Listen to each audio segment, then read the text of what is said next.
Welcome back to For the Record. Joining us now is Nalisha Henry, Vice President of Community Impact for United Way of Greenville County. Thank you for being here. Glad to be here. What are the ways that you're working towards bringing more affordable housing to this area? Yeah, housing is a really complex issue in this community. Greenville's phenomenal, right? It's Yes. a really great place where people want to work, play, live, right? But we also know that it's putting a huge demand on the resources that we have, right? And so for us, that means how do we enhance access through a variety of different points? And for many in this community, affordable housing is hard to come by.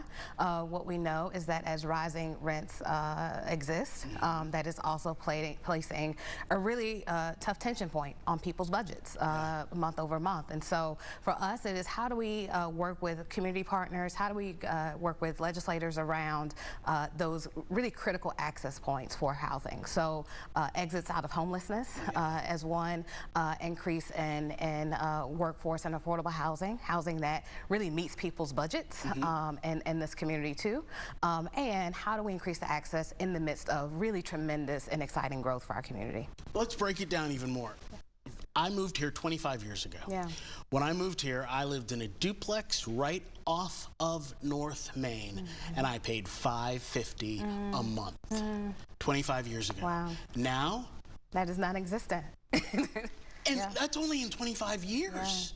How? It's happening so fast. How can the average paycheck keep up? Yeah. We know in our community that those who are homeowners are experiencing rent or costs that are exceeding budgets at a tune of 37% of homeowners are saying just rent mortgage burden. And then as we look at our renters, that is even tougher, right? We see that many of our renters are spending more than 50% of their income on housing, particularly those for the lowest income. So that is really tough on people's budgets and their wallets, right? And so, and that has been a really growing concern for us as it relates to those who are experiencing poverty as well. And in some cases, your monthly rent is more than a mortgage would be.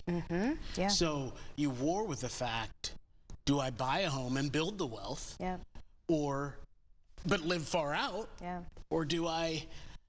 Am I closer to work, right? Am I closer to childcare? Am I closer where my kids want to go to school and need to go to school? Those are really concerns for, deep concerns for individuals in our community, for sure. So what do you do? Yeah. I think there are a few different ways, right? I think there are ways that we can really work to equip individuals, particularly those experiencing poverty, with the skills, the resources, the supports they need to be affordably housed in this community. And that's where we work with a lot of different partners in that space. Also housing access and increasing the volume of housing, which we work with partners who are really great in that role as well. And then how do you put more dollars into the ecosystem that is housing, right? And affordable housing specifically. And that is where, we as United Way work with a lot of different investors and also community partners to make that happen. Give me a step-by-step scenario. Like, do you contact a developer or work with people that contact a developer and say, you have a property, how could we make it affordable? Yeah, a little bit of all of that, right? We work with some phenomenal partners that I say are doing really critical work on the ground, even having their own developments and housing opportunities available for low-income individuals, but also looking at how do we work with legislators and elected officials about the need for affordable housing and what that means in budgets and state and county budgets. Describe to me that person who needs that help. We're talking about people who have good jobs. And sometimes multiple. Right? So what we did in 2023 as part of a statewide coalition led by United Ways, we commissioned the ALICE study, which is asset limited, income constrained, and employed. And it gives us a really great understanding of who's experiencing financial hardship in our community. We know that the federal poverty guideline, with those statistics, about 11% of our community members are facing financial or experiencing poverty.